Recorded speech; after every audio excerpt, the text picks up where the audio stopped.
What happens when the otherwise kind DM turns sadistic?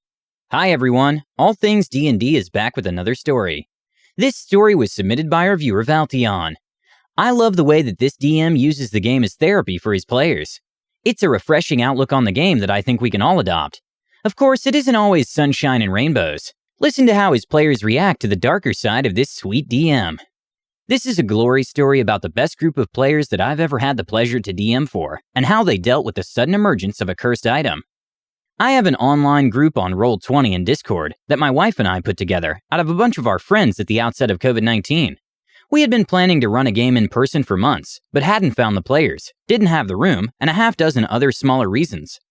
Odd as it is, a sudden worldwide plague actually made it easier to put the group together and curate just who we wanted to play with.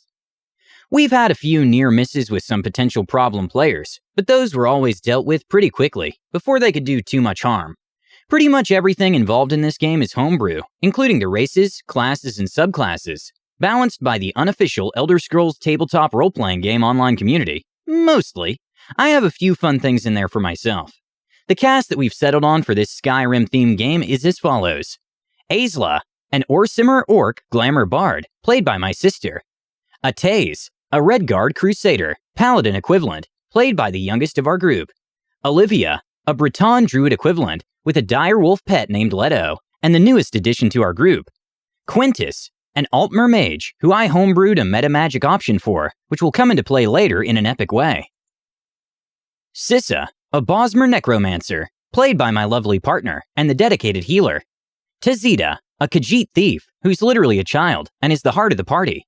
Wender, our Orc Barbarian, played by one of my old friends from Boy Scouts, and the unfortunate victim in my maniacal schemes.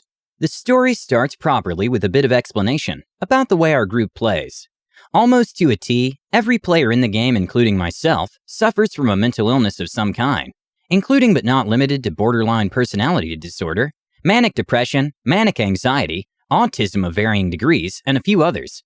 As such, I encourage the party to make use of my addiction to D&D as a coping mechanism, a safe place, and light therapy as the need arises.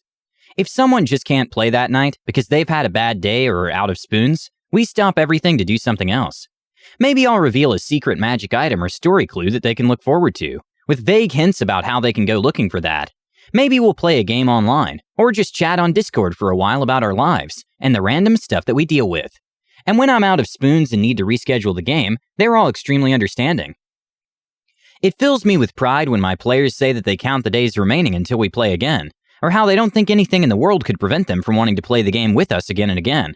I gave them some happiness, something that can help them through some of their worst days or weeks, and knowing that I helped that happen helps me to get through my own bad days. But sometimes I'm just a messed up a-hole. In the previous session, the party cleared out a bandit-claimed castle. They fought against the dreaded Jim, a werebear leading a pack of assorted lycanthropes, as well as a castle full of goblins. I'd made him to be hard, but not too hard, and they destroyed him rather easily. They're a hyper-competent bunch, and I frequently have to edit encounters to be much more than deadly to make it fair. Tazita scored a lucky hit on Jim with a dagger of venom, meaning that for the rest of the fight, he was making all of his attacks at disadvantage. He was quickly dismantled after that, and the loot dispersed between the party and the party funds. Wender, of course, immediately claimed the +1 keen elven great axe that Jim had been wielding for that fight, while everyone else focused on the gold and the gems. Due to real-life reasons, my partner wasn't able to make that session, and so the voice of paranoia in the party was absent. Quintus never took the Identify spell, and so the party frequently makes use of various skill checks to figure out the magical properties of an item, get a sense for what it was used for, and maybe get a vibe check from the item to determine if it was cursed.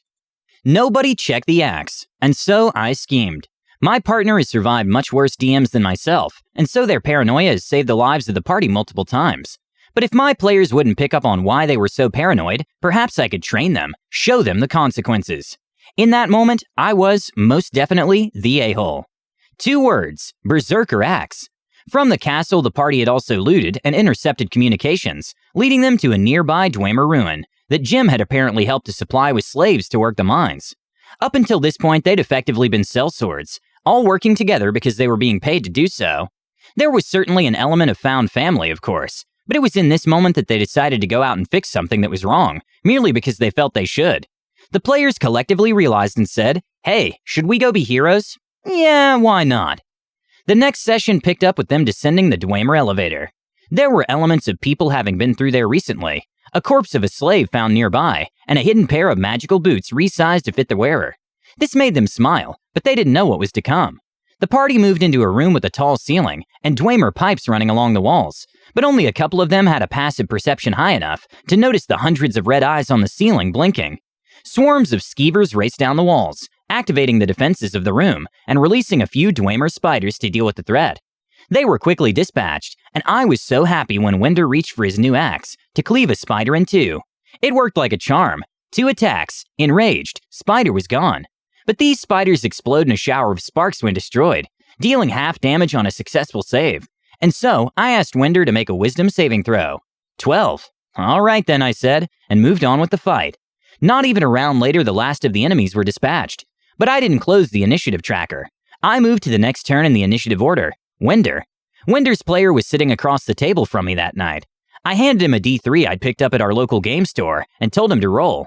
He got a 2, and so I told him to make 2 attacks with the axe against Leto, Olivia's wolf. Leto dropped a 0 in no time flat. I moved on to Quintus's turn and described how he saw Winder's eyes glazed over, a slightly red hum coming from the axe where the blood had spattered on its edge, and how Winder was now turning towards him with murderous intent. The collective, oh no, did we ever check the axe? No, we never checked the axe. Why did we never check the axe? Was too delicious, and Winder's player, being the Chad he is, laughed it up. The first problem was that Winder was a barbarian who was enraged, so the big 3 damage types were immediately resisted. The second problem was that he was a sack of 75 hit points, almost double any other character in the party. The third problem was that because of his subclass and a magic item, his AC was 19. It did not look good. After all, this was the first fight of the dungeon. But then again, this was the first fight of the dungeon. Everybody still had most of all their resources. Quintus maneuvered deftly around Winder as he unleashed a lightning bolt, but danger sense makes a barbarian dangerous, and the bolt was not very effective. I allowed Ayla to make a history check as a reaction to figure out what the axe was, and I happily complied. I showed them all the item card for a berserker axe and claimed that it had attuned to Winder against his will. DM bull tactic, I know, but I stand by it. Ayla followed it up by using a mantle of inspiration to get everyone away from their former ally. Most evacuated. Tazita moved to try to stabilize Leto, and Ate, the paladin, moved in. Only his heavy AC could stand up to Winder, and everyone knew it. They worked in perfect unison, isolating which targets he could go after, getting out to where they could be more useful in healing the wolf. Then Ayla changed the game on me, as I would expect of my sister, by casting suggestion on Winder. Drop the axe. He rolled a wisdom save and failed miserably. He dropped the axe. But by then, it came around to his turn again, everybody's attacks against him being more or less fruitless, with the notable exception of Ate, using his sword's ability to switch the damage type to cold, so it couldn't be resisted. Dropping the axe didn't end the mindless rage, so Winder grabbed his maul off his back as a move, and made 2 attacks against Ate. A nat 1 was his first roll, and based on the crit table we use, he was barely able to hold on to the maul. His second attack also missed. Apparently the story that the dice were telling that night was that Winder, from deep inside that blind, bloodthirsty rage, was fighting back and almost winning. It came back up to Quintus's turn. He used Mage Hand to pull the axe next to him. Then he spent 3 of his metamagic points. 2 were spent to quicken a lightning bolt, focused directly into the ground beneath him where the axe was. The third was to use Chromatic Spell, a metamagic option I had homebrewed for him that allowed him to alter the damage type dealt by a destruction spell. The lightning bolt transformed into a laser beam.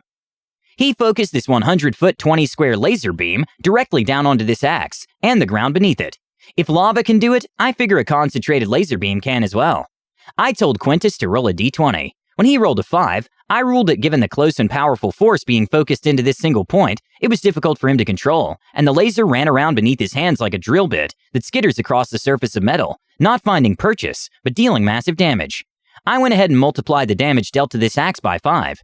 And no, the axe didn't get a saving throw. It was an axe. First, he cut through the haft of the axe, then the axe shoulder, and through the butt of the head, finally cutting away the edge from the rest of the blade. The axe was destroyed, the pieces falling down a 20-foot hole, and Winder was knocked unconscious, taking a point of exhaustion as well. And that was where we ended the session. This is a fantastic story about teaching players fun lessons in a great way. You know, the next time they get an item, they're going to be overly paranoid, but eventually they'll slip, and when they do, this DM will be waiting. Please let us know what you think and comment below. Don't forget to subscribe to our channel, All Things D&D. Our next video will be posted in 3 days, so stay tuned for more amazing Dungeons & Dragons content.